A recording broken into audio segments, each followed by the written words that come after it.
মেয়ের প্রতি বাবাদের একটা আলাদা টান। আবার মেয়েটা কয় পোলাবেন কয় ঠিক, তার মানে বাপেরে যায় ধরবো, দেখছো আমরা যা কই হুজুর তো তাই করি। ছেলে আর মেয়ের ব্যাপারে বাবাদের একই মায়া, মেয়েকে একটু মায়া বেশি দেখায়, কারণ তুমি তো কত জায়গায় মায়া পাও, বাহিরে পাও, শ্বশুর বাড়িতে পাইবা, শাশুড়ি মন না চাইলেও মায়া করে। আর এই মেয়েটা শ্বশুর বাড়িতে গেলেই তো ননদ আর শাশুড়ির খোসা খাওয়া শুরু করবে, এই জন্য বাবা মায়া আগেই কিছু দিয়া দেন। এখন ওই মেয়েটা খুব সুন্দরী, এখন বাবার গরম হওয়ার অনেকগুলো উপলক্ষ একসাথে হয়েছে। টাকা, একমাত্র সন্তান, মেয়ে সুন্দরী, এই জন্য আমি এই বাবার নাম দিছি 440 বাবা। ওই যে 440 লাইন আছে না, গরম বাপরে বাপ, ধরা যায় না, ছোঁয়া যায় না, কাছেও যাওয়া যায় না। তো বলেন কোন বাবা? বলাবেন কথা কর, আমার লগে লগে লগে জব দিবি না, কিন্তু মুরগি বানাই দেব। বল কোন বাবা? কোন বাবা? এই মেয়েটা বিয়ের উপযুক্ত হয়েছে। তো স্বাভাবিকভাবে মেয়েরা বিয়ের উপযুক্ত হইলে প্রস্তাব আসে। আর এমন বাবার মেয়ে বিয়ে করলেই তো ধনী, তো প্রস্তাব একটু বেশি হওয়ার কথা। তো একজন প্রস্তাব নিয়ে আইছে। এখন বাবা জিগায় আপনি কাঠা? মনে আছো তো ঢাকায় বাবা, মনে আছে না? আপনি কাঠা? তো কয় আমি পোলার খালু হই। কি হয়? যেই কইছে পোলার খালু হই, বাপরে বাপ এমন খেপা খেপছে বেড়া। কারণ কোন বাবা জানি? ওই মিয়া খালু আইছেন প্রস্তাব লিয়া। তো বেড়া তো ডরে গেছে, কই আইলাম? তো ভাই কেঠাইব? পোলার বাপরে পাঠান। তো কইলে তো হয়, খেপেন কেলা? তো খালু যায় বাপেরে কইছে, বাপরে বাপ, বাইরে বাই, যেই গরম গরম, তোমার পোলার প্রস্তাব লইয়া তুমি যাও। তো কদিন পরে পোলার বাপ আইছে, যা আমি ওই পোলার বাপ। তো আপনার নাম কি? বাপের নাম, মায়ের নাম, দাদার নাম, দাদির নাম, সব খবর লইস। পোলা দেখতে কেমন, হাইট কেমন, চেহারা কেমন, কালার কেমন, বন্ধু বান্ধব কারা, থাকে কই, সব খবর লইয়া পোলা পছন্দ হয়েছে।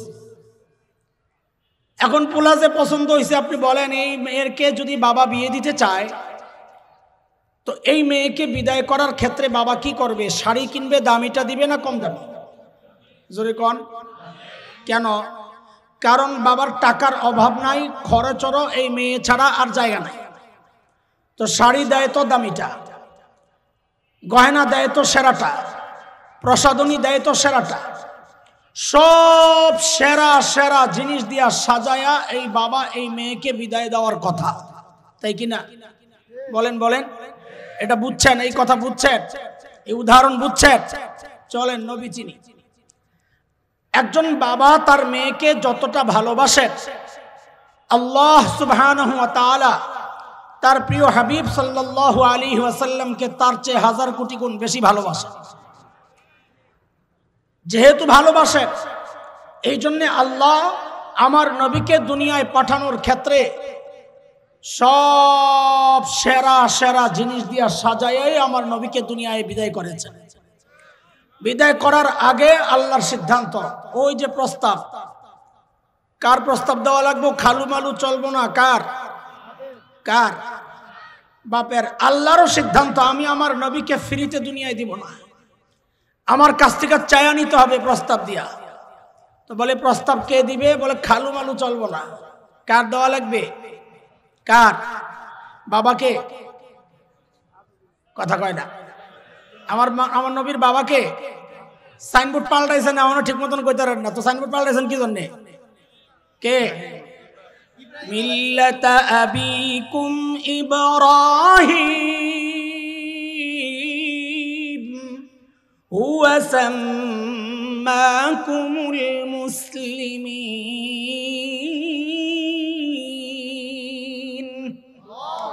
খলিল ইব্রাহিম যখন বাইতুল্লাহ বানান, আল্লাহ খলিলের দিলের মধ্যে ওই কথা ঢেলে দিয়েছেন, খলিল এত দামি একটা কাজ আপনি করেছেন, এখন আমি পুরস্কার দিব, কি নিবেন বলেন?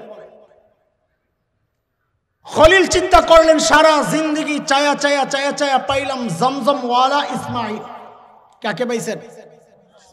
সুযোগ যেহেতু পাইছি, এইবার আর ছোট মোটো কিচ্ছু চাইবো না, সেরাটাই চাইবো। খলিল এইবার আল্লাহর কাছে চায়া বসছেন কাউসার ওয়ালা। কি চাইছেন?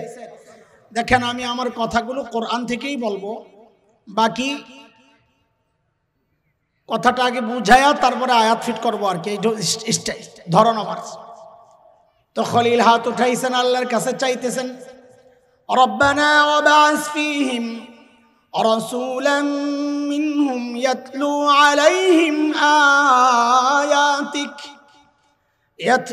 আলাইহিম আয়াতিকা ওয়া ইউআল্লিমুহুমুল কিতাব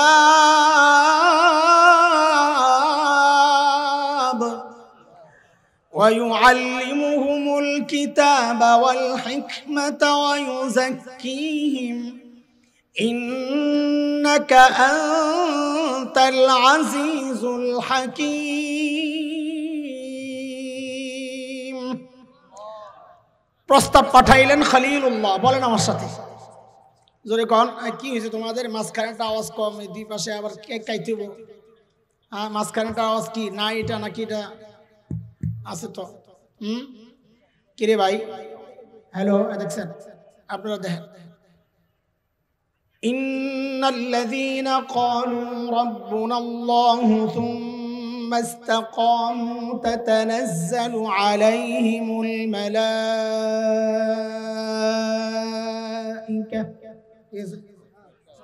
মাঝখানটা কম। তুমি মিয়া বক্তা মানুষ, তুমি এটি দেখবা না। এই থাবর দিই নেই, থাবর দিই নেই, আমার সাগরে থাবর দিলে সমস্যা নাই। আচ্ছা ঠিক আছে, আমি কষ্ট করে যাই, পরে ঠিক করে চুল কাটা আমার উপরে দিয়ে শিখো। বুঝেন নেই কথা না? আরো কাটা হয়েছে তো, খেয়াল করেন নেই? আচ্ছা ঠিক আছে, চলেন। প্রস্তাব পাঠাইলেন খলিলুল্লাহ। বলেন আমার সাথে, বলেন তাড়াতাড়ি, তাড়াতাড়ি, কথা শেষ করা লাগবে। প্রস্তাব পাঠাইলেন, ওই প্রস্তাবে আমিন বলে সুপারিশ লাগাইয়া দিচ্ছেন জবিহুল্লাহ। কে জবিহুল্লাহ? কে? হ্যাঁ বলেন আবার। প্রস্তাব পাঠাইলেন, সুপারিশ করলেন। যেই অফিসে বসে এই প্রস্তাবনার কাজ চলছে, অফিসের নাম বাইতুল্লাহ। অফিসের নাম কি? এবার ঠিক করে বলেন। প্রস্তাব পাঠাইলেন, সুপারিশ করলেন, অফিসের নাম তো আল্লাহ বলেন, এত সুন্দর সব মিলে গেছে। খলিলুল্লাহ প্রস্তাব করেছেন, জবিহুল্লাহ আমিন বলেছেন বাইতুল্লাহ বসে। আমিও দোয়া মঞ্জুর করলাম, যান আমার হাবিবুল্লাহ, যান। বাবা চাইছে আপনারে, যান। রাখেন, একটু রাখেন, অপেক্ষা। কিসের অপেক্ষা? তা আগে মাহফিল দিয়ে বুঝালো। প্রধান বক্তা আসার কথা 10টায়, রোহিতপুর আটকে গেছে, অথবা আপনাকে কি কদমতলি আটকে গেছে, জনি টাওয়ার, এটা করতে জ্যামটা তো লাগে ওই জায়গায়, আটকায় গেছে। ফোন দিছে মাওলানা লোকমান ভাই, 10 মিনিট একটু চালায় দেন। ওই আগের বক্তাকে স্লিপ দেওয়া হয়েছিল 10টায় শেষ করবেন। ওই বেচারা ফিনিশিং নিয়ে আসছে, এর মধ্যে স্লিপ একটা আসছে, হুজুর আরো 10 মিনিট চালায় দেন। যত বড় বক্তা হোক, ফিনিশিং দিয়ে দিলে যদি এই স্লিপ আসে, মেজাজটা খারাপ হয়ে যায়, কারণ কথার তখন লাইনে থাকে না। আর পাবলিক ও ডিজিটাল বুঝা যায় কথা এখন লাইনে নাই, এলোমেলো চলতেছে। তখন পাবলিকের মধ্যে গ্রুপ হয় 3টা। এক গ্রুপ চুপচাপ বসে থাকে, জায়গা ছাড়ার দরকার নাই। শুনছি মাওলানা মুফতি মনজুর মঙ্গল সাহেব হেভি জিনিস, সামনের থেকে বেটার বয়ান শুনুম আর হাসুন। আরেক গ্রুপ চিন্তা করে একটু অজু ইস্তেঞ্জা ছাইরাই, একবারে বসুন, হাসতে হাসতে শেষে না কি ওই অবস্থা হয়ে যায় আল্লাহই জানে। আরেক গ্রুপ আছে জুয়ান শ্রেণী, দূরে যায় শয়তানের লেঞ্জা টানে, মাহফিলটা একটু এলোমেল। এর মধ্যেই ফোন দিচ্ছেন যে হুজুর ঢুকে গেছি ব্রিজের নিচে। উনি তাড়াতাড়ি একজনকে পাঠাইছেন, দৌড়ায় যাও, একটা স্লোগান লাগাও। কি স্লোগান? প্রধান বক্তার আগমন, শুভেচ্ছা, স্বাগতম, লিল্লাহি তাকবীর। স্লোগান কে দিবে? যিনি বয়ান করেন তিনি যদি দেন দিবেন, অন্যরা দিবে না। অন্যরা স্লোগান দিলে যিনি বয়ান করতেছেন তাকে খাটো করা হয়। খাটো তাকে না, কোরআনকে করা হয়। তিনি কোরআন হাদিসের আলোচনা করছেন, যিনি আসতেছেন তিনি কোরআন হাদিসের চেয়ে বড় কেউ না। বুঝে আসছে না? তার মর্যাদাও কোরআন হাদিসের কারণে। কথা বলেন। কাজী আরেকজনের বয়ান থামায়া স্লোগান দেওয়া এটা বেয়াদবি। যদি তিনি নিজ থেকে স্লোগান দেন এটা সবচেয়ে ভালো। তো আল্লাহ ওই সিস্টেম রাখছেন। আল্লাহ আমার নবীকে দুনিয়ায় পাঠানোর সময় বলেন, হাবিব মাহফিল একটু এলোমেলো, আপনি প্রধান অতিথি, প্রধান বক্তা, আমি একটু মাহফিলটারে ঠিক করে লই স্লোগান দিয়া। বলে স্লোগান কে দিবে? বলে আপনার আগের বক্তা দিবে। তো নবী আলাইহিস সালামের আগের বক্তা কে? হযরত ঈসা আলাইহিস সালাতু ওয়াস সালাম। তো আল্লাহ নবী ঈসাকে বললেন, নবী ঈসা আপনি একটা স্লোগান লাগান যে প্রধান বক্তার আগমন, শুভেচ্ছা, স্বাগতম। মঞ্জুর মেঙ্গল সাহেবের আগমন, শুভেচ্ছা, স্বাগতম। হাসান আসজাদ মাদানির আগমন, শুভেচ্ছা, স্লোগান লাগাই দেন। হযরত ঈসা স্লোগান দিচ্ছেন, আল্লাহ স্লোগান কোরআনে আইনা দিচ্ছেন। সূরা সফ আয়াত নম্বর 6 হযরত ঈসার স্লোগান। আল্লাহ বলেন, وَإِذْ قَالَ عِيسَى ابْنُ مَرْيَمَ يَا بَنِي إِسْرَائِيلَ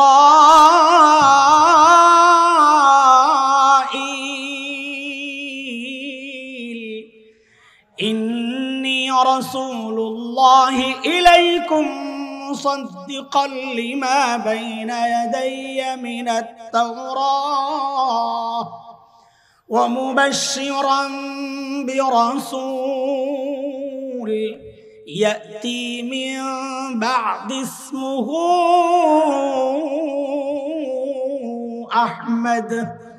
ও বনি ইসরাইল, এতদিন তো আমি ওয়াজ করছি, এখন প্রধান অতিথি, দুনিয়ার প্রধান বক্তা আসতেছেন, তার সুসংবাদ গ্রহণ করো। তিনি হচ্ছেন যার নাম আহমদ। নাম কি? খুব খেয়াল করেন, সূক্ষ্ম কথা। হযরত ঈসার স্লোগানের মূল পয়েন্ট দুইটা। বলেন তো, আমাদের বিশেষ করে তরুণ আলেম যারা আমাদের ডাইনে বামে সামনে পিছনে, তরুণ আলেমদেরকে বলবো একটু মনোযোগ সহ, মনে করেন না আপনাদের সিনিয়র কেউ আপনাদেরকে একটু সবক পড়াইতেছে। আমাদের বয়ানের ধরনই তো একটা সবক পড়ানোর মতো। একটু বুঝেন, সূক্ষ্ম একটা ব্যাপার তুলে আনতে চাচ্ছি। আপনাদের মনোযোগ থাকলে কথাটা সহজ হবে বলা আমার জন্য। বলেন হযরত ঈসার বক্তব্যের মূল পয়েন্ট কয়টা? এক নম্বর, ইন্নী রাসূলুল্লাহি ইলাইকুম। ও বনি ইসরাইল, আল্লাহ আমাকে, আমি নবী ঈসাকে তোমাদের রাসূল বানাইয়া পাঠাইছেন। বলেন হযরত ঈসা কাদের রাসূল? জোরে কোন, জোরে কোন। কাদের? মনের এইখানেটা, হযরত ঈসাকে আল্লাহ কাদের রাসূল বানাইয়া পাঠাইছেন? বনি ইসরাইল। যদি বুঝি তো আজকের ইহুদি করে বলা যায়, ব্যাখ্যা আছে, ওলামারা জানেন।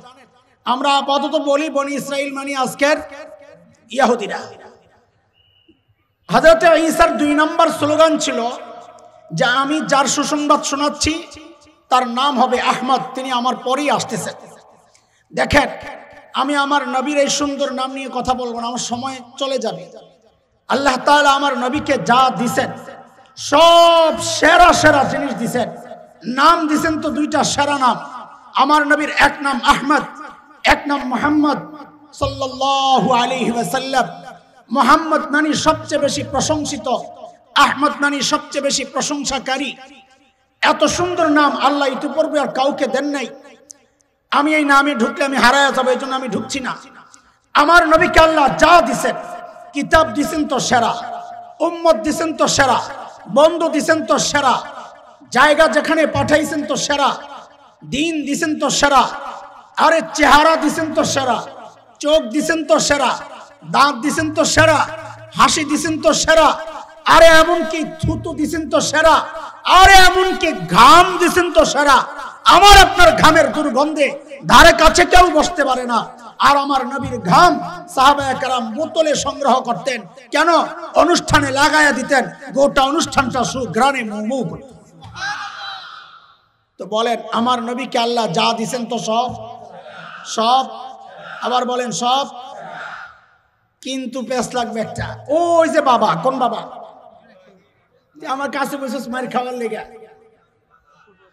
440 বাবা, এটাও ছাত্র, এটাও পড়ছে। এই জন্য 2 মাসে 2টা কোন সময় কার উপরে পরে আল্লাহ জানে। যদি ভুলে থাপ্পড় টাপড় দিয়ে আল্লাহ কাটিয়ে দিস ভাই, আল্লাহ রাস্তায়। লা হাওলা ওয়ালা কুওয়াতা ইল্লা বিল্লাহ। সব সেরা সেরা জিনিস দিয়েই তো বাবা মেয়েকে সাজায় পাঠানোর কথা, নাকি মনে আছে না? আচ্ছা বলেন তো, ওই বাবা তার মেয়েকে বিদায় দিলে এমন কোন ছেলের কাছে কি দিবেন যতই পছন্দ হোক, বাড়িঘর নাই, দিবেন? আপনি দিবেন? আর আমরা গরিব বাবই তো দেবো না, ধনী বাপ তো দূরের কথা। মানুষ আগে বাড়িঘর দেখে, তাই কিনা? তাইলে তো আপনার উদাহরণটা মিলে নাই ভাই। বলে কেন? বলে আল্লাহর নবীর না আল্লাহ সব সেরা সেরা জিনিস দিয়া সাজায়া পাঠাইছেন। বলে হ্যাঁ, কই আল্লাহ তো আমার নবীরে দুনিয়ার সেরা সুন্দর জায়গা সুইজারল্যান্ডে পাঠাইলেন না। আল্লাহ তো আমার নবীকে দুনিয়ার সেরা সুন্দর জায়গা যাকে বলা হয় ভূস্বর্গ, দুনিয়ার জান্নাত কাশ্মীর, কই কাশ্মীরে তো পাঠাইলেন না। পাঠাইলেন কোথায়? জাজিরাতুল আরবে। বলেন কোথায়? ইয়েমেন থেকে সেই শাম পর্যন্ত জাজিরাতুল আরব, জাজিরাতুল আরবে পাঠাইছেন। জাজিরাতুল আরবের ভৌগোলিক অবস্থাটা কেমন? অবস্থান না, অবস্থান পরে, অবস্থাটা কেমন?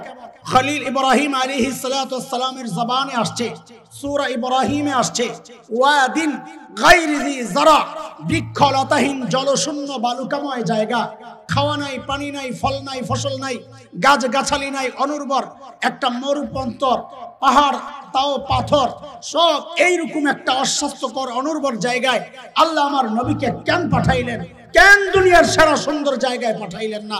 বলেন আপনারা। প্রশ্ন জাগে কি জাগে? এখান থেকে বয়ানের ধরন পাল্টাইয়া যাবে। প্রশ্ন আসবে, উত্তর দিব ইনশাআল্লাহ। উত্তরের উপর প্রশ্ন আসবে, আবার উত্তর দিব, আবার উত্তরের উপর প্রশ্ন, আবার উত্তর দিব, এইভাবে যদ্দূর আগান যায়। তো সর্বপ্রথম প্রশ্ন হচ্ছে, আল্লাহ আমার নবীকে সেরা সুন্দর জায়গায় না পাঠাইয়া পাঠাইলেন কোথায়?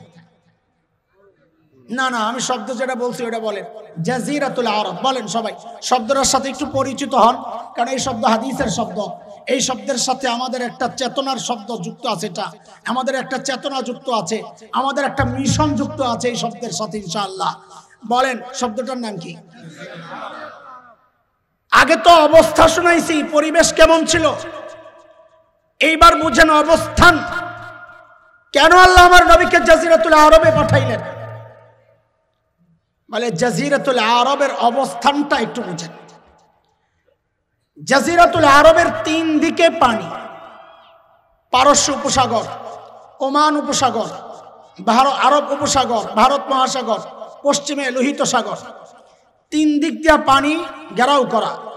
একদিক জর্ডান, ইরাক, এই দিক থেকে একটু জমিনের সাথে লাগা। তাহলে বলেন পানি কয় দিক? লাগা কয় দিক? বলেন আবার শূন্য কয় দিক?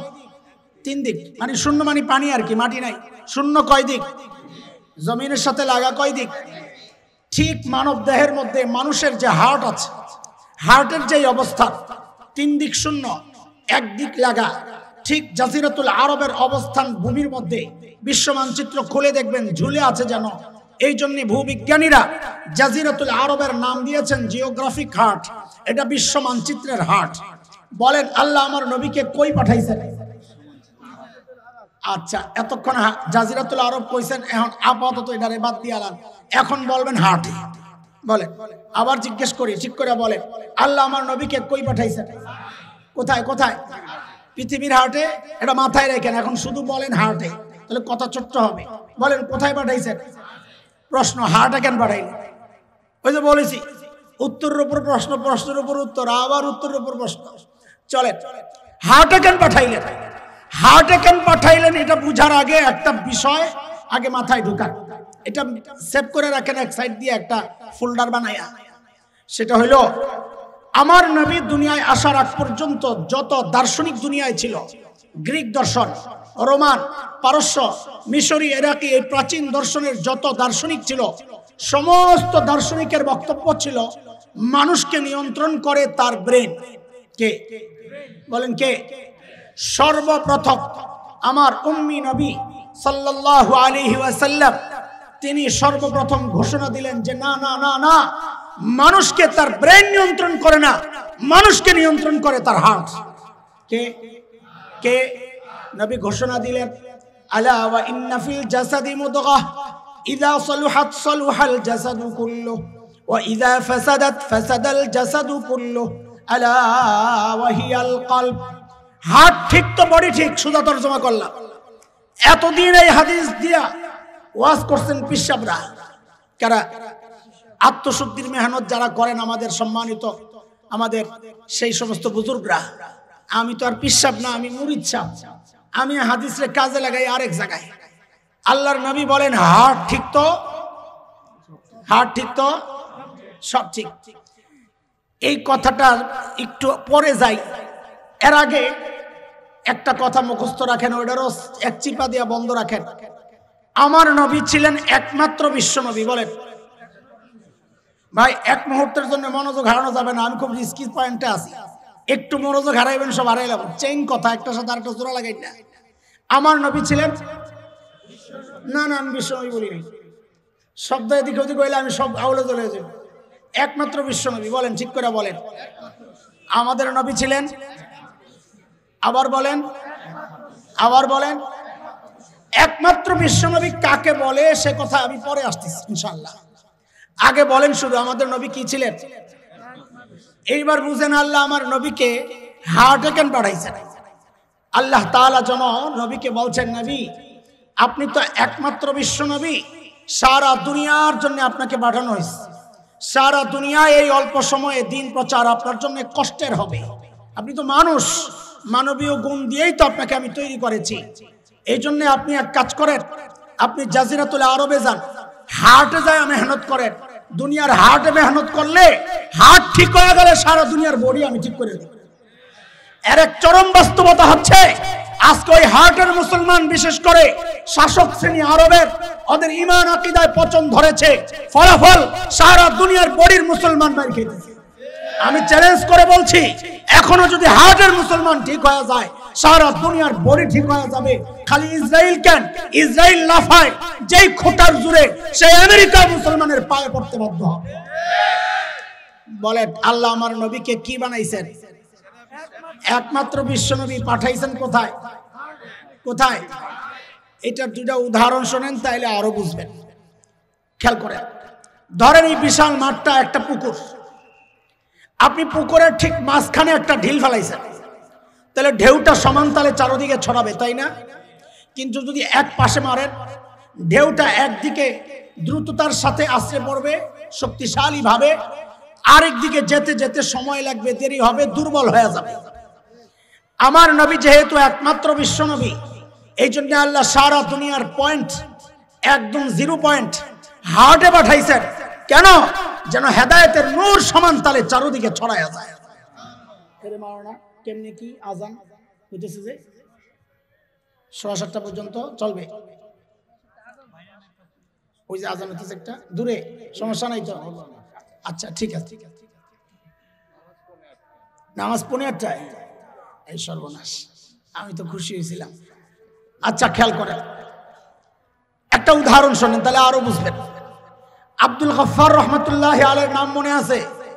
পুরান ঢাকার মানুষ, তোমরা নাম মনে না রাখলে তোমাকে ধরা সুবাই আমারা দরকার পড়ি অঙ্গায়। অনেক বড় মুফাসসির ছিলেন, কিন্তু মানুষ ছিলেন সাদা সিধা, বয়ান করতেন সাদা সিধা। আমাদের মতো তো বুং বাং আসিল না, কথা বলতেন রসিয়ে রসিয়ে দারুণ দারুণ কথা। হযরত এক গল্প শোনাইছেন। ইন্ডিয়ায় গেছেন আলেমদের এক কাফেলা লইয়া, তো সকালবেলা নাস্তা দিয়েছেন বড় প্লেটের মধ্যে। তাবলিগওয়ালারা যে একসাথে খায় না, এমন বড় প্লেটের মধ্যে গরম টাটকা শুকনা খিচুড়ি, ধোয়া উঠতেছে ধোয়া। ওই খিচুড়ির মাঝখানে দিছে ঘি। এটা বড় আজীব মজার খাবার। একটু ঘি নেয় আর গরম খিচুড়ি মাইকা খাইলে বাপরে বাপ কি যে মজা। তুই মুখলা রোজকার ভাই যায় খাবি, এমন মুখলারে লাভ কি? আব্দুল গফফার রহমতুল্লাহ আলাইহি বলতেছেন, গরম খিচুড়ির মাঝখানে দিছে ঘি। ঘি তো গরমের তাপে গেছে গইলা। তো পশ্চিম দিকে যেই মাওলানা বসছেন, আচ্ছা এটা বুঝার আগে একটা কথা আগে জবাব দেন। মুসলমানরা হিজরত করছে সর্বপ্রথম কোন দিকে? আবিসিনিয়া, মক্কা থেকে। আবিসিনিয়া বুঝেন তো? হাবশা, আজকের দুনিয়ার মানচিত্রে লোহিত সাগরের পশ্চিম পাটটা, ইথিওপিয়া, ইরিত্রিয়া যেই অঞ্চলটা, নবী যুগের হাবশা। তো এটা হলো পশ্চিমে, মক্কা থেকে পশ্চিমে। তো পশ্চিম দিকে যেই মাওলানা বসছেন, উনি হঠাৎ করে কাম একটা করছেন কি, ঘিয়ের মধ্যে আঙ্গুলটা ঢুকাইয়া নিজের দিকে একটা টান মারে আর বলে ইসলাম প্রথমে মক্কা থেকে হাবশার দিকে হিজরত করছে, ঘি মাঝখানে তো ঘিরে বানাইছে ইসলাম। এখন ঘি ছুটছে পশ্চিম দিকে, এখন উত্তর দিকের মনে করে সর্বনাশ, ঘি তো খাইয়া লেবো হাবশাওয়ালা। উনি আর দেরি না করে ঘির মধ্যে আঙ্গুলটা ঢুকায় নিজের দিকে টান দেয় আর কয় এরপর ইসলাম মক্কা থেকে মদিনার দিকে হিজরত করছে। এখন ঘি ছুটছে হাবশার দিকে আর কোন দিকে? মদিনার দিকে। আব্দুল গাফার সাহেব কয় কাহিনীটা দেখছো মৌলবী ও কাম, আমি আর দেরি করলাম না, ঘিয়ের ভাগ তো পাওয়া লাগবো। আটাডারে বইটা ঘিডারে পুরা খিচুড়ির মধ্যে মাখলাম আর বললাম এরপর ইসলাম সারা দুনিয়ায় ছড়াইয়া গেছে। এর দোস্ত, আল্লাহ ইসলামকে মাঝখানে পাঠানোর কারণে আমি আর তুমি সময় মতো ঘিয়ের ভাগ পাইছি, নাইলে এক পক্ষ খাইলে আরেক পক্ষ পর্যন্ত আসতে আসতে দেরি হয়ে যাইত। কথা বলেন ঠিক কিনা? একটা সূক্ষ্ম পয়েন্ট উঠানোর জন্য এইভাবে রসিয়ে রসিয়ে কথাগুলো বলতেছি, এইবার বুঝেন। দেখেন বাংলাদেশে শকুনের আনাগোনা খুব ভয়ঙ্কর ভাবে পরিলক্ষিত হচ্ছে। আমরা বুড়া সুড়া হয়ে গেছি, পোলাপাট 10 বছর পরে আমার হাতে হয়তো লাঠি আয়া পড়বে। লাঠি মানে কি? ভর দেওয়ার লাঠি, পিঠের না লাঠি না। হ্যাঁ, ওটা দিয়ে পিটামো ইনশাল্লাহ, হযরত মুসা আলাইহিস সালামের মতো। খালি লাঠি খালি এক কামে লাগে না। হ্যাঁ, যে জিজ্ঞেস করছে হাতে কি, তো শুরু করছে লম্বা হিস্টোরি, বুঝাইছে যে মুসলমানের হাতে লাঠি এক কামের জন্য লাগে না, বহু কাম হয়। ইনশাল্লাহ এই লাঠি আমাদের যুদ্ধের কামেও লাগবে ইনশাল্লাহ তাআলা, যদি বুড়া হয়ে যায় আর কি। ওই পর্যন্ত এর আগেই শুরু হয়ে যায় কিনা আল্লাহ জানে। যেমনি বেসকি মেসকি দেওয়া শুরু করছে বর্ডারে, খালি এমন এমন করে, তো ঢুকলে ঢুকে না যাবে, সেই সাহস কিন্তু নাই। কলিজা নাই তৈরি, শুকায়া আড্ডি। মানসিকতা যাদের এত দুর্বল, তারা কি আমার দেশ দখল করবে? এত দুর্বল মানসিকতা, কানজুসের হাড্ডি, কানজুসের হাড্ডি। আর যারা মাল খরচ করতে পারে না, এরা আবার জান খরচ করব। মাল খরচ করার ব্যাপারে যারা এত কানজুস, এরা জান খরচ করতে পারে না। বলে মাল খরচ করার ব্যাপারে কত কানজুস, বলে ওই যে গল্প বানাইছে বলা ভাই, কলকাতার হিস্টোরি। দুপুরবেলা ভাই গেছে বোনের বাড়িতে বেড়াইতে, তো দুপুরবেলা কলিং বেল টিপে টিপে টিপে টিপে বোন দরজা খোলে না। ভাই বুঝছে কাহিনী কি, জানালার কাছে যায় বলে দিদি আমি কিন্তু খেয়ে আসছি। তো দিদি ভিতর থেকে বলে আগে বলবি না। এই যাদের অবস্থা মানসিকতা, আবার নোংরামি তো এত, আল্লাহ কি বলবো আপনাদেরকে। এই জন্য মাঝে মাঝে যারা হুমকি দেয় না, আমরা যারা ওদেরকে চিনি, আমি হাসি যে তোদের এই মুরুদ নাই। বাংলাদেশ দখল করবি, দখল করার আগে নিজেকে আগার জায়গা ঠিক কর। এখনো যারা রাস্তাঘাটে মলমূত্র ত্যাগ করে, কথা কর, যারা দেওবন্দে গেছেন তারা বলতে পারবেন। কলকাতা থেকে ট্রেনে উঠছি, সুবহানাল্লাহ, লম্বা জার্নি, 30 আমাদের 36 ঘন্টা রাখছিল। একটু লোকাল ট্রেনে উঠে গেছিলাম, জানি না তো রাত যায় দিন যায়, নতুন নতুন এলাকা দেখি। সকালবেলা ঘুমের থেকে উঠাই, খালি দেখতাম নতুন এলাকা কোনটা এসে, এই এলাকার পরিবেশ কেমন। কিন্তু ঘটনা খারাপ, জানালার কাছে গেলেই তো লজ্জায় মুখ ফিরেই তুই। কেন? রেল লাইনের পাশে লাইন ধরে সব ফ্যামিলি প্যাকেজ। কি ফ্যামিলি প্যাকেজ? বুড়া জুয়ান নারী পুরুষ, গুড়া গাড়া জাস, চিকুন বোতল একটা লইয়া বয়ে গেছে। এরা বলে আমগো দেশ দখল করবো, কন্ত দেখি কারবারটা। আমি কই সাহস করে খেলা হবে ইনশাআল্লাহ, ঢুকে যা পারলে ঢুকে যা। আরে ছোটবেলা থেকে যেই জিহাদি চেতনা লালন করছি, সেই চেতনা বাস্তবায়নের জন্য সুযোগ তো পাচ্ছি না। তোরা ঢুকলে সেটা বাস্তবায়নের সুযোগ পাবো। আমার দেশ দখলের কি হুমকি দেশ, আমরা তো স্বপ্ন দেখি ভিন্ন কিছু। ইনশাআল্লাহ আলহামদুলিল্লাহ আমাদের স্বপ্ন বাস্তবায়ন শুরু হয়ে গেছে। তাকায়া দেখ, সিরিয়ায় কালিমার পতাকা উঠে গেছে। তাকায়া দেখ, আফগানিস্তানের কালিমার পতাকা উঠে গেছে। আমরা স্বপ্ন দেখি ইনশাআল্লাহ খুব শিগগির দিল্লির লালকেল্লায় আবারও কালিমার পতাকা পথ করবে ইনশাআল্লাহ।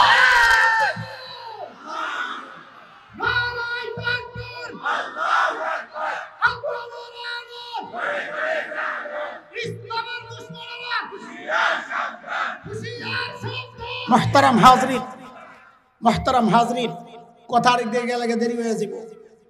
বাংলাদেশে উত্তরবঙ্গ পার্বত্য অঞ্চল ভয়ঙ্কর এক অবস্থার মুখোমুখি। তারা যারা দেশকে ভালোবাসেন, ইসলামকে ভালোবাসেন, এই দুই সমন্বয়ের ফলাফল মানি ভারত আমাদের শত্রু। দেশপ্রেম, ইসলামের চেতনা, এই দুইটা একসাথে হইলে ফলাফল কি বের হয়? ভারত আমাদের শত্রু। জোরে কোন? ভারত আমাদের, ভারত শত্রু রাষ্ট্র। এরা যারা বন্ধু মনে করবে এরা হচ্ছে ভারতীয় রাজাকার। ভারত কোনোদিন আমাদের বন্ধু হইতে পারে না। শয়তান যায় আমার বাবা মারেও কইছিল কাসামাহুমা ইন্নী লাকুম আলামিনান নাসিহিন, সূরা আরাফ আয়াতে 21। আমি আপনাকে হিতাকাঙ্ক্ষী। শয়তান যেমন হিতাকাঙ্ক্ষী, ভারত আমগো এরকম হিতাকাঙ্ক্ষী। কথা বলেন ঠিক কিনা? মুহতারাম হাজরিন, বাংলাদেশের পার্বত্য অঞ্চল এবং উত্তরবঙ্গ, আমি দায়িত্ব নিয়ে বলছি, আমরা মাঠে ময়দানের মানুষ। সংখ্যাটা শত শত নয়, হাজার হাজার নয়, লক্ষ লক্ষ মুসলমানকে খ্রিস্টান মিশনারিরা ভুলভাল বুঝায়া অর্থের বিনিময়ে লক্ষ লক্ষ মুসলমানকে খ্রিস্টান বানাচ্ছে। কেন? কারণ তাদের ভবিষ্যৎ টার্গেট পার্বত্য অঞ্চলকে বাংলাদেশ থেকে বিচ্ছিন্ন করা, উত্তরবঙ্গকে বিচ্ছিন্ন করে ভারতের সাথে লাগায়া দেওয়া, অথবা অন্য কোন রাষ্ট্র খ্রিস্টান রাজ্য তৈরি করার পরিকল্পনা। আপনাদের অনেকের হয়তো জানা নাই, কিছুদিন আগে আমাদের ইন্দোনেশিয়া থেকে যেই পূর্ব তিমিরকে আলাদা করা হয়েছিল খ্রিস্টান রাজ্য বানানোর জন্য, রাষ্ট্র বানানোর জন্য, সেই পূর্ব তিমিরের প্রেসিডেন্ট কিন্তু বাংলাদেশে ইতিমধ্যে ঘুরে গেছে। এটা অনেকের হয়তো নজরে আসে নাই। তাদের কাছ থেকে নতুন পরিকল্পনা শেখা হচ্ছে, কিভাবে এক দেশ থেকে আরেক দেশকে আলাদা করে খ্রিস্টান রাজ্য বানানো যায়, সেই পরিকল্পনা চলছে। ও দোস্ত, কয়েক বছর আগে আমরা গিয়েছিলাম দিনাজপুর, পার্বতীপুর। কেন? দাওয়াতি কাফেলা নিয়া। ঢাকা থেকে আমরা কয়েকজন গেছি দাওয়াতি কাফেলা নিয়া। উদ্দেশ্য, আমার যে সমস্ত ভাই মুরতাদ হয়ে গেছে তাদেরকে দাওয়াত দিয়ে ইসলামে ফেরত আনার জন্য। তখন খ্রিস্টান মিশনারিদের পক্ষ থেকে পুলিশের কাছে নালিশ করা হয়েছে, ঢাকা থেকে কিছু মৌলবি আসছে, এদের মতিগতি ভালো না, মারামারি লাগতে পারে। পুলিশ আমাদেরকে তলব করে থানায় নিয়ে গেল। ভাই আপনারা কেন মারামারি করতে চান? তখন আমার শরীরে এত ফুলে এত মোটা ছিলাম না, এখন তো খায়া মোটা হয়েছি, তখন টিং টিং মাস্টার। তা আমি কইলাম, ভাই আমারে দেখা কি মনে হয় আমি মারামারির প্লেয়ার? তোকে তো কি জন্য আসছেন? তো বললাম যে আমাদের ভাইকে আপন নিয়ে নিজের ঘরে ফেরত নেওয়ার জন্য ওদেরকে ভুলভাল বুঝাই ওরা খ্রিস্টান বানিয়েছে।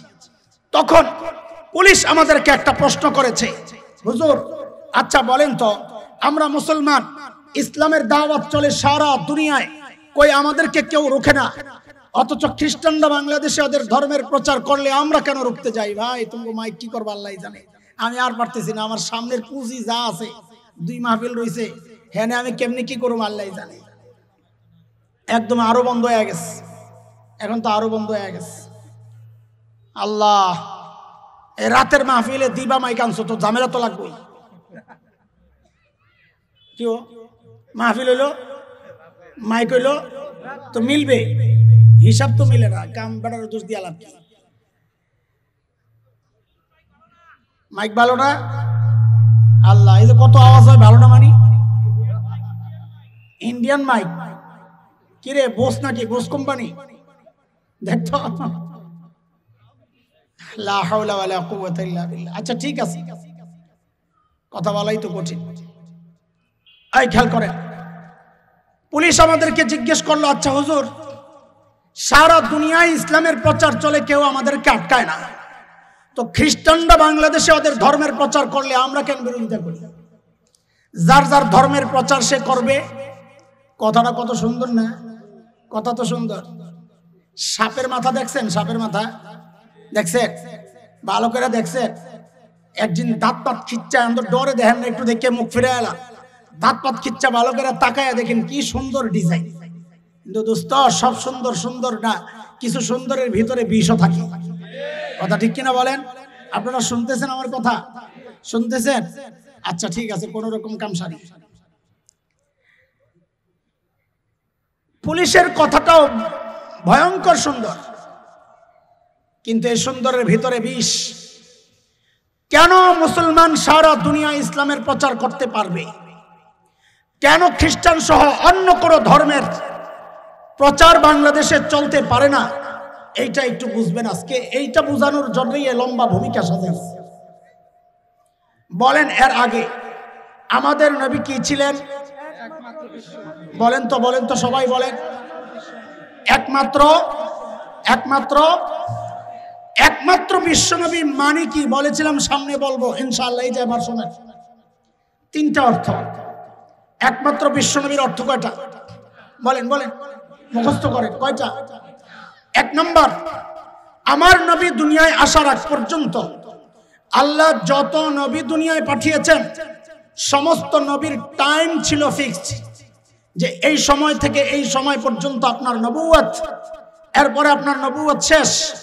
আমার নবী একমাত্র বিশ্ব নবী যাকে আল্লাহ কোনো টাইম নির্ধারণ করে দেন নাই, তাকে খাতামুন নবিয়্যিন বানিয়েছেন। নবীর পরে আর কোনো নবী আসবে না, না বলে হবেন না, হবে না বলেন। আমার নবীর পরে আর কোনো নবী ওই আসবে না কথা তো ঠিকই আছে, কিন্তু ওরা প্যাচ লাগায়, কয় যে ঈসা আলাইহিস সালাম আসবে, আসবেন নবী আসবেন, কিন্তু নতুন নবী না, পুরান নবী আবার আসবেন। এই জন্য বলবো আমরা আর কোনো নবী হবে না। নবী আসবেন কিন্তু তিনি নবী হবেন না, তিনি এই উম্মতের সাথে মিলে নবুয়ত স্থগিত না, কাজ স্থগিত, নতুন নবী হিসাবে না, নতুন শরীয়ত হিসাবে না, আমার নবীর দ্বীনই তিনি প্রচার করবেন, আমার নবীর দ্বীন অনুযায়ী তিনি মাসআলা প্রয়োগ করবেন, বিচার শাসন ব্যবস্থা তিনি প্রয়োগ করবেন। তো একমাত্র বিশ্ব নবীর একটা অর্থ হচ্ছে আমার নবীর কোনো টাইম ফিক্সড নাই, সমস্ত নবীর টাইম ফিক্সড। দুই নম্বর অর্থ, কিসের দুই নম্বর অর্থ? একমাত্র বিশ্ব নবীর অর্থ আমার নবী দুনিয়া আসার আগ পর্যন্ত আল্লাহ যত নবী দুনিয়ায় পাঠিয়েছেন সমস্ত নবীর অঞ্চল এরিয়া ছিল নির্ধারিত। আমার নবী একমাত্র বিশ্ব নবী যাকে আল্লাহ কোনো নির্দিষ্ট এরিয়ার জন্য পাঠান নাই।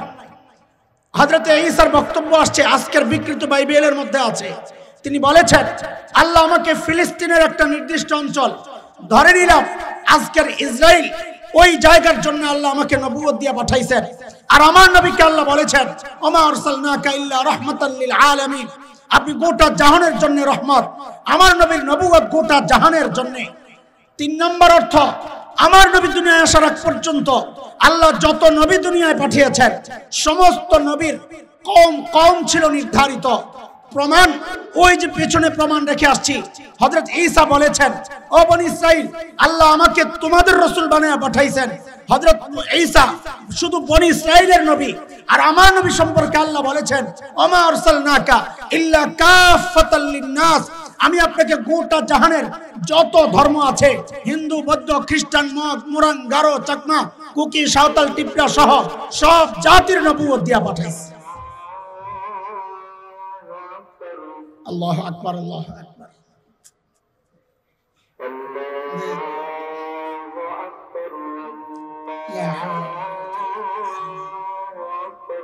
আল্লাহু আকবার। এক নম্বর অর্থ সমস্ত নবীর টাইম ছিল নির্ধারিত, আমার নবীর কোনো টাইম। সমস্ত নবীর অঞ্চল ছিল নির্ধারিত, আমার নবীর কোনো অঞ্চল। সমস্ত নবীর কওম ছিল নির্ধারিত, আমার নবীর কওম।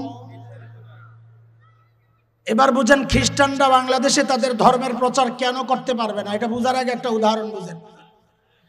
আমাদের এখানের সাবেক এমপি কে ছিল? বিপু সাহেব। ধরেন 6 মাস আগের কথা, যখন তিনি এমপি দাবিদার, এমপি ছিলেন এটা বলছি নাকি, এমপি দাবিদার, একদম আপনাদের মূল জায়গায়, ওখানে দেখলো এমপির দাবিদার, তার কিছু সাঙ্গভঙ্গ আছে, সব এমপিরই থাকে, আমগো আছে সাঙ্গভঙ্গ, মাদ্রাসা চালাইতে লাগে, তো এমপি সাহেবেরও লাগে। ওই আপনারা যাকে এক বাংলায় এক ভাষায় বলেন সামসা, আমি ওটা বলতে চাই না, ইজ্জত শেষ হয়ে যাবে, বেইজ্জতি নষ্ট হয়ে যাবে। ওরা একদিন দেখে কি বিশাল এক সাইনবোর্ড, সাইনবোর্ডে লেখা এমপি সাহেবের কার্যালয়। কি লেখা? পোলাপান কই কিরে আমরা থাকতে এটা অফিস কারা খুললো, নিয়ন্ত্রণ করিয়া এলাকা আমরা। কয় যায় দেখি, খুব মনোযোগ, খুব মনোযোগ। যায় জিজ্ঞেস করতেছে এটা কার অফিস রে? এমপি সাহেবের অফিস। তোরা কারা? এমপি সাহেবের লোক। কোন এমপি? বলে সাদেক হোসেন খোকা। কি বলতেছে? কি বলতেছে? সাদেক হোসেন খোকার কথা মনে আছে? মেয়র ছিলেন, তারও আগে এমপি ছিলেন ঢাকা সূত্রাপুর কোতোয়ালি আসন, শেখ হাসিনারা হারাইয়া এমপি ছিল। আমরা তখন ফরিদাবাদ মাদ্রাসায়। তো সাদেক হোসেন খোকা এমপি কোন জায়গায়? সূত্রাপুর কোতোয়ালি আসন। অফিস খুলছে আপনাকে জিঞ্জিরা। পোলাবেন যেই শুনছে সাদেক হোসেন খোকার এমপির অফিস, ধৈরা গন্যা গন্যা 20টা বাড়ি লাগাইছে। কটা? কটা? তো এরা এসে ধরেন আপনার কাছে বিচার লইয়া যে আমার 20টা বাড়ি লাগাইছে। তো আপনি চিন্তা করলেন আমি তো ইমানদার পীরজি হুজুর রহমতুল্লাহ আলের কিছু সোহবত এই এলাকার মানুষ পাইছে, পীরজি হুজুর নাকি বলতেন এক পক্ষের কথা শুনি না, জিন্দা মানুষ বিশ্বাস করি না। কয় দুই পক্ষ লই আয়, অগর লই আয়। তো অগর আনসায় তোমরা পিড়াইছ, কহ পিড়াইছ কেন? কয় হুজুর দুই অপরাধের কারণ। কয় অপরাধে পিড়াইছে? কয়টা বাড়ি দিছে? কয়টা? কয় অপরাধে? বলে বল অপরাধ দুইটা কি? কয় এক নম্বর অপরাধ হইল যেই সাদেক হোসেন খোকার অফিসাররা খুলছে এখানে, এই সাদেক হোসেন খোকার এমপির সংসদীয় আসন এই জিনজিরানা সূত্রাপুর কোতোয়ালি অফিস খুলবি হেনে যায় খুল এনে আইসুসকে। আচ্ছা বুঝলাম, এক অপরাধ। আরেক অপরাধ কয় যেই সাদেক হোসেন খোকার অফিস খুলছে উনি এমপি আসিল 20 বছর আগে, এই লাগা গইনা গইনা 20টা বাড়ি লাগাইছে। কথা ঠিক আছে না? আচ্ছা এবার আপনারা বলেন আপনি রায় কি দিবেন? এই জায়গায় সাদেক হোসেন খোকার অফিস খোলা এটা কোনো ভালো কাজ হয়েছে না পাগলামি? কইবেন পিঠা দেওয়া ঠিক আছে নাকি? ঠিক আছে, এই বিচার করবেন? ওইটা তো ভালোই বুঝেন, কিন্তু দিনের ব্যাপার আসলে আজকে আপনি সুশীল সাজেন। ভাই এমন এত কঠোর হন কেন? যার যার ধর্মের প্রচার সে করবে। মিয়া এইবার বুঝেন খ্রিস্টানরা বাংলাদেশে ওদের ধর্মের প্রচার করতে কেন পারবে না? বলে ওদের অপরাধ অগমত দুইটা না, অগ অপরাধ হলো 3টা। বলে কি 3 অপরাধ? বলে 1 নম্বর অপরাধ হচ্ছে যেই নবী ঈসার ধর্মের প্রচার ওরা বাংলাদেশে করছে, ওই নবী ঈসার নবুয়তের আসন বাংলাদেশ না, তিনি নিজে বলেছেন সেটা হচ্ছে ফিলিস্তিনের এক কাছে এক অঞ্চল। আজকের ইসরায়েল অফিস খুলবি ইসরায়েলে যায় খোল, বাংলাদেশে আইসস কেন? বলে 1 নম্বর অপরাধ। বলে 2 নম্বর অপরাধ, বলে যেই নবী ঈসার ধর্মের প্রচার ওরা করছে সেই নবী ঈসাকে আল্লাহ মুসলমানদের নবুয়ত দিয়া পাঠান নাই, তিনি নিজে বলেছেন ইয়া বানি ইসরাঈল ইন্নী রাসূলুল্লাহ ইলাইকুম, আল্লাহ আমাকে তোমাদের রাসূল বানায়া পাঠাইছেন। কাজী ধর্মের প্রচার যদি করতে হয় আল্লাহ হযরত ঈসাকে যাদের রাসূল বানাইছেন সেই ইহুদিদের কাছে যা ধর্মের প্রচার করো, বাংলাদেশে মুসলমানদের কাছে তোমাদের কোন কাম? বলে 3 নম্বর অপরাধ, বলে যেই নবী ঈসার ধর্মের প্রচার ওরা করছে সেই নবী ঈসার ধর্মের নবুয়তের টার্ম শেষ হয়ে গেছে 1500 বছর আগে, এই জন্য অগরে ধইরা কমপক্ষে 1500 বাড়ি দেওয়া দরকার ছিল। কথা বলছি আমরা 1500 বাড়ি দিতে চাই না, আমরা শুধু আপনাদেরকে সচেতন সতর্ক করতে চাই।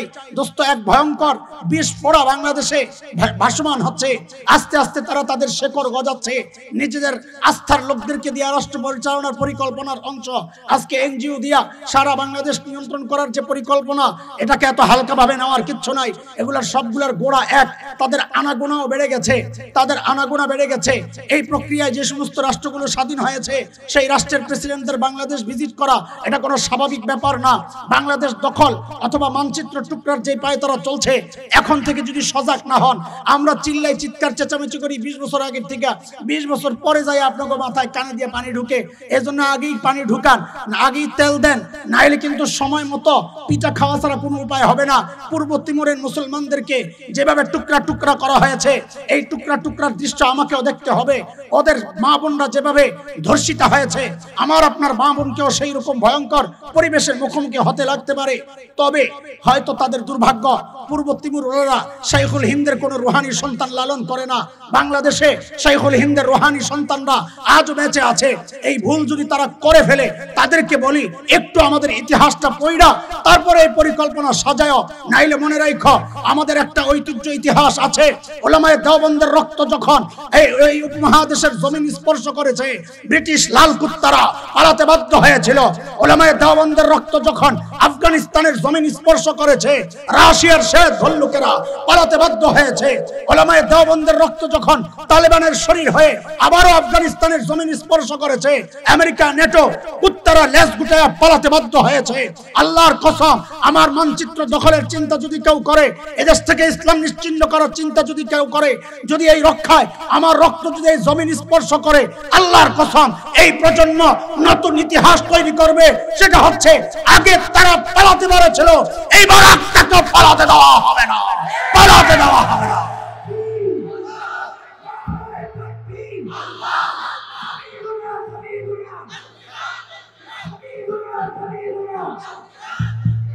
আল্লাহ তাআলা আমাদেরকে কবুল করেন। আল্লাহ দিন রক্ষায়, দেশ রক্ষায় আমাদের জন্য শাহাদাতের নজরান আমরা পেশ করতে চাই, আল্লাহ কবুল করেন। আমি আর কথা বাড়াতে চাই না, কথার কোনো লাইন পাইতেছি না, ভাল লাগতেছে না, সোজা কথা আর কি, সহজ বাংলায় বলে ফেললাম। আল্লাহ তাআলা যে কথাগুলো বলেছে উপলব্ধি করে নতুন করে নিজেকে গড়ার এবং পরিকল্পনা সাজানোর, যারা পরিকল্পনা মতো আগাচ্ছে তাদেরকে সঙ্গ দেওয়ার আল্লাহ তাআলা মানসিকতা দান করেন। আমিন।